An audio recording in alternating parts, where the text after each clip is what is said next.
Jerusalem was just hit, not a border town, not a forward position, not an air base or a military installation in the Negev desert that the press office can describe with clinical language and a map nobody looks at. Jerusalem, the city that three of the world's major religions consider sacred ground.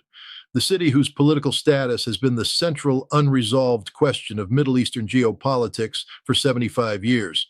The city that Israel has declared its eternal and undivided capital, and that the entire architecture of Israeli national security doctrine exists to protect. A ballistic missile launched from Iranian soil by Iranian military forces under Iranian state authorization just hit it. And if you think the worst of what I have to tell you is already on the table, you are wrong. We are barely at the beginning. Let me be precise about why the word Jerusalem changes everything in this analysis, because the word is not just emotionally significant. It is doctrinally significant in a way that every military planner in Washington, Tel Aviv, Moscow, and Beijing understands, and that the television commentary is going to spend the next 12 hours consistently under-explaining. Israel has a doctrine. It is called the Begin Doctrine, and it was forged in the summer of 1981 when Israeli Prime Minister Menachem Begin sent 8 F-16s 1,500 kilometers into Iraqi airspace to destroy the Osirak nuclear reactor. The international condemnation was immediate. The United Nations Security Council censured Israel unanimously. The United States expressed public disapproval while privately understanding exactly why Begin did what he did. And Begin looked at all of that international pressure and articulated a principle that has been the load-bearing wall of Israeli national security thinking ever since. Israel will not permit any adversary to develop or deploy capability that poses an existential threat to the Israeli state. It will act unilaterally if necessary, preemptively if required, and it will absorb the condemnation rather than accept the risk of inaction. That doctrine has been operationalized twice since 1981. In 2007, Israeli aircraft struck Syria's Al-Kibar nuclear facility and leveled it in a single night. The Syrian government said nothing publicly for weeks because acknowledging the strike meant acknowledging they had been building a covert reactor. In both cases, the doctrine worked because the threat was a capability under construction, something that could be destroyed before it was operationally deployed. What just happened is different in a way that makes the Begin Doctrine's application not a question of if, but of scale. The capability was not under construction. It was in the air. It hit Jerusalem. The trigger is not approaching. It has been pulled. And what Israel does next is not a political choice in the way that term is normally understood. It is a strategic obligation that the doctrine was built to make non-negotiable, specifically so that no Israeli leadership could ever be pressured or maneuvered into not responding when the threshold was crossed. Stay with me, because what I am going to tell you about Iran's strategic calculation is the piece of this that nobody on your television is explaining with the honesty it deserves. Iran did not launch a missile at Jerusalem because it lost control of the situation. Iran did not do this in anger. Iran did not do this impulsively.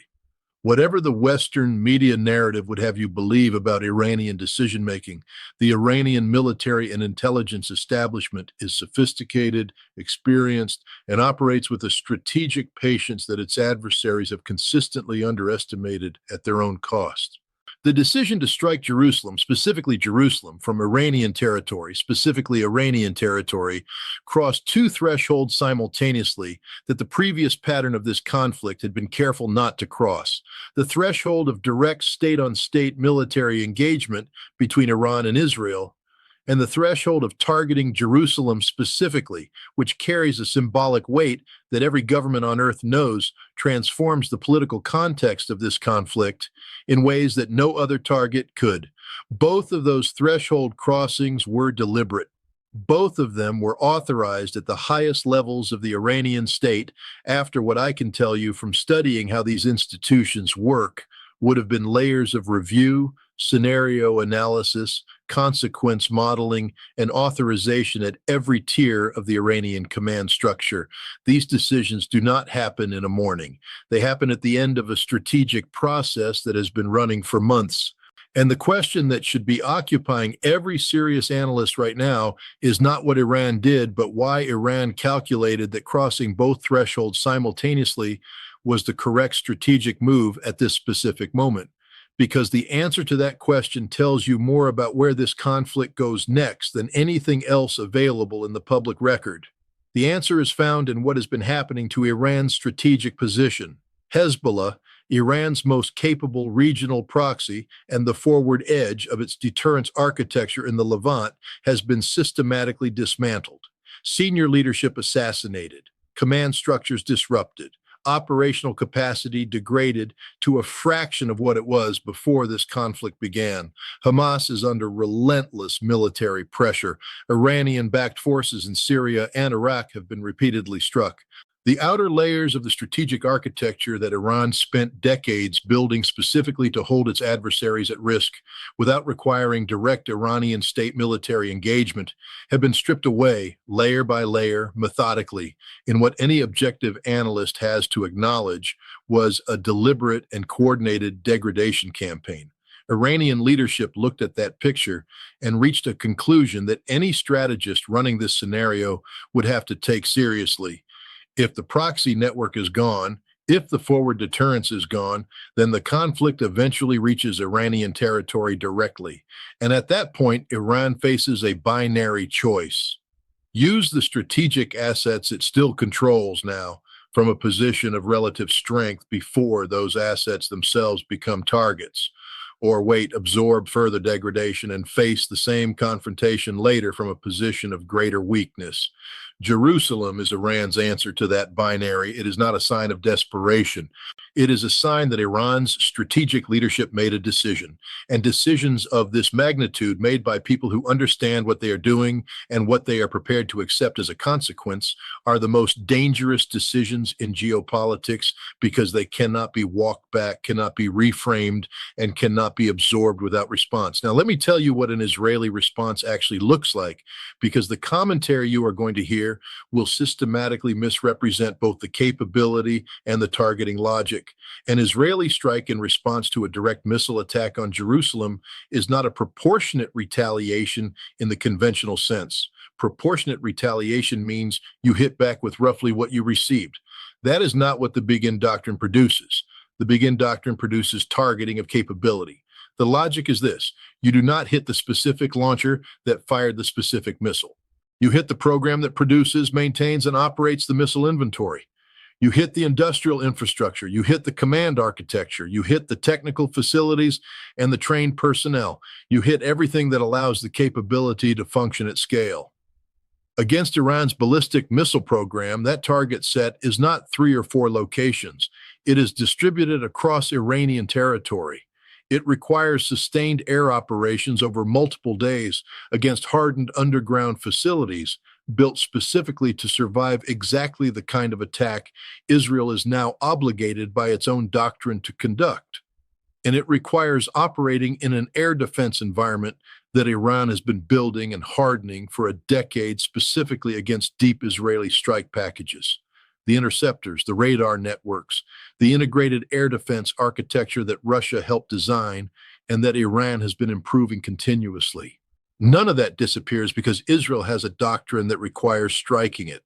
The scale of what a genuine Begin Doctrine response to a Jerusalem strike requires is something that Israeli military planners have gamed out in detail. It requires sustained operations. It requires munitions in quantities drawn from stockpiles that this conflict has already been depleting at rates the Pentagon has described as alarming in private.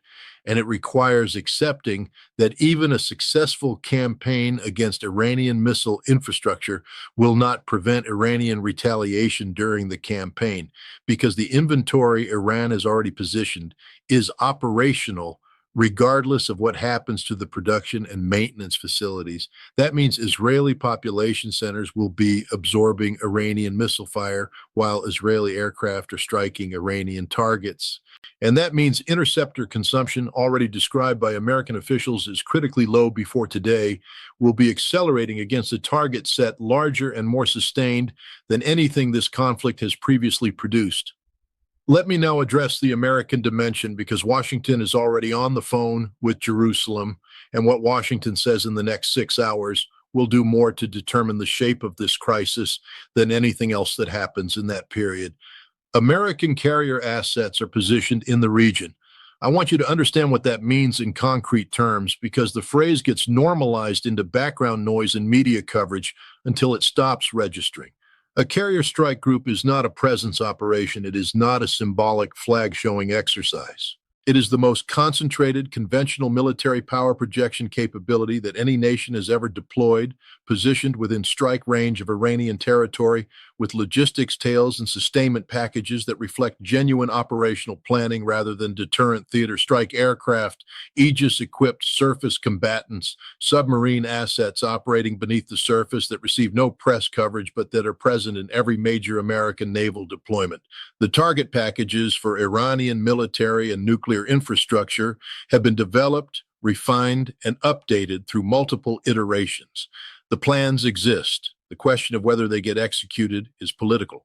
And that political question is being answered right now by people who are simultaneously managing the operational pressure from the military, the domestic political pressure from a public that has been watching American bases get struck and American service members get killed for weeks, and the diplomatic pressure from allies in the Gulf who are terrified of what an unconstrained Israel-Iran war means for their own territory and their own energy infrastructure.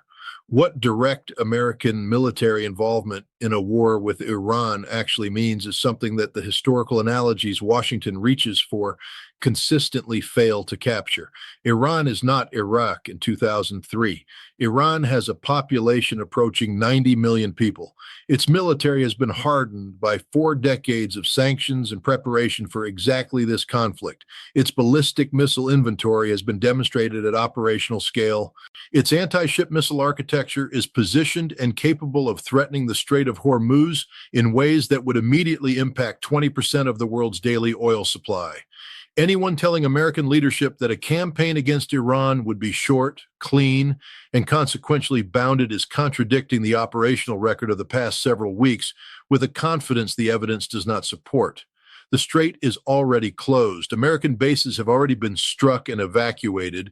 Interceptor stockpiles are at levels that no one in a position of authority has been willing to describe publicly with the precision the situation demands. Adding direct American military engagement to that already severely stressed operational environment does not reduce Iranian operational capacity. It expands the number of high-value targets Iran has reason to strike and gives Iranian planners additional pressure vectors to apply against an American force posture that is already operating at the edge of its sustainment capacity in this theater. The Americans who will be making the decision about direct involvement in the next hours know all of this. The question is whether knowing it is sufficient to produce the restraint the situation demands, or whether the domestic political pressure of an American service member's death, an ally's city struck, and a Congress that has been watching this conflict develop without any coherent strategic explanation from the executive branch produces a decision that the operational facts argue against. The great power dimension of this crisis is the one that your television is least equipped to explain because it requires holding 3 separate calculations simultaneously in a way that cable news formats structurally cannot accommodate. Russia's calculation, China's calculation, and the interaction between them. Russia has deep institutional relationships with Tehran built across military, intelligence, and economic channels over decades. Russian technical exchange has touched Iranian air defense architecture and Iranian missile doctrine in ways that Western intelligence agencies have been tracking with concern. And Russia, in its current geopolitical position, has every rational interest in seeing American strategic bandwidth consumed by a Middle Eastern crisis that diverts attention and resources from Europe. That is not a statement about Russian intent. It is a statement about Russian interest, and interest shapes behavior in ways that public statements do not capture. Whether Russia exercises restraining influence on Tehran or observes the American strategic burden grow without intervention is a choice Moscow has not yet made publicly. China's calculation is different and in some ways more consequential. Beijing has made enormous investments in Middle Eastern stability across the past decade: the Comprehensive Strategic Partnership with Iran, the 2023 Normalization Agreement between Saudi Arabia and Iran that China brokered in one of the most consequential diplomatic moves of the decade, the Belt and Road infrastructure investments across the broader region. A full-scale Iran-Israel-American war blows up every one of those investments simultaneously. It destabilizes the Gulf energy infrastructure on which 45% of Chinese oil imports depend. It consumes the diplomatic capital Beijing invested in the Saudi-Iranian normalization. China has genuine economic interests in de-escalation that go well beyond the diplomatic language it deploys publicly. Whether those interests translate into meaningful Chinese pressure on Tehran, and whether Chinese leverage is sufficient to produce Iranian restraint at this specific moment, is the most consequential unknown variable in the current crisis, and it is the variable least likely to be resolved on a timeline that matches the military pressure already in motion. What China can do that no other external actor can is provide Tehran with an economic assurance that reduces the cost of de-escalation. If Beijing signals to Tehran that Chinese economic engagement will be sustained and expanded regardless of how the diplomatic resolution of this crisis is framed, it changes the Iranian calculus about what restraint costs compared to escalation. Whether Beijing is willing to use that leverage explicitly rather than simply observing events from a position of calculated ambiguity is a choice that the next 24 hours will force Beijing to make, whether it wants to or not. The window for Chinese diplomatic intervention that could actually interrupt the escalation sequence is measured in hours, not days. And every hour that Beijing spends calibrating its public positioning rather than exercising its private leverage is an hour that the military logic of this crisis advances without a countervailing force capable of interrupting it. What produced this moment is the question that the emotional register of the crisis makes difficult to examine, but that has to be examined honestly if anything useful is to come from the analysis. The withdrawal from the Joint Comprehensive Plan of Action in 2018 was not just a diplomatic miscalculation. It was a strategic choice to apply maximum pressure on a government with a 40-year institutional record of absorbing maximum pressure rather than capitulating to terms it regards as humiliating in the expectation that sufficient economic pain would produce strategic surrender. That expectation was not grounded in evidence about how Iranian governments actually behave under pressure.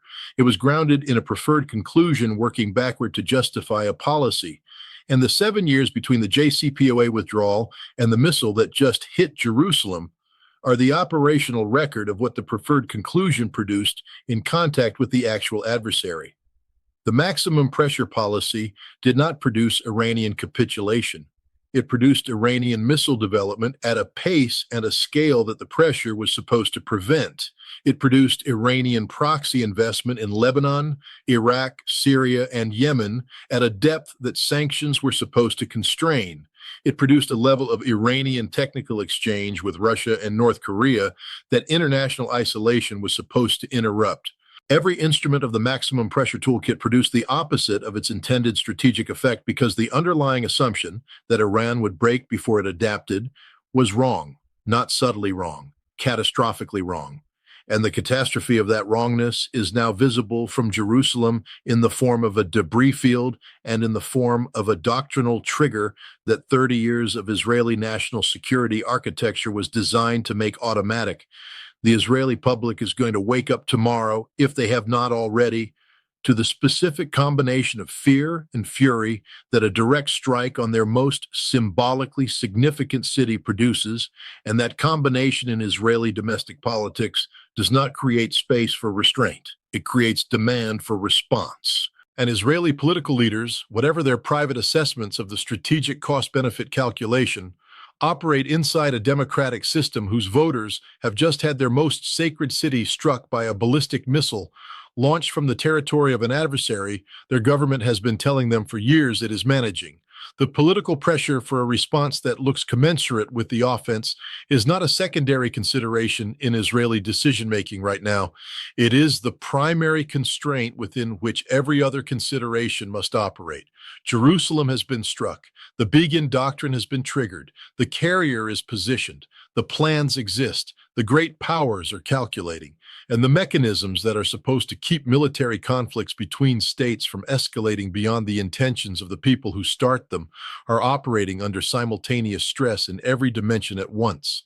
What happens in the next 72 hours will be determined not by the weapon systems on either side, but by the quality of judgment being applied under time pressure with incomplete information by people inside domestic political constraints that make the rational option politically unavailable and the dangerous option politically necessary.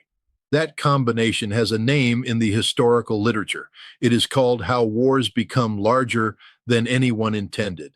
And the record of judgment in this conflict on every side going back years before the first missile of this specific campaign was fired does not provide grounds for confidence that what comes next will be the exception to that historical pattern.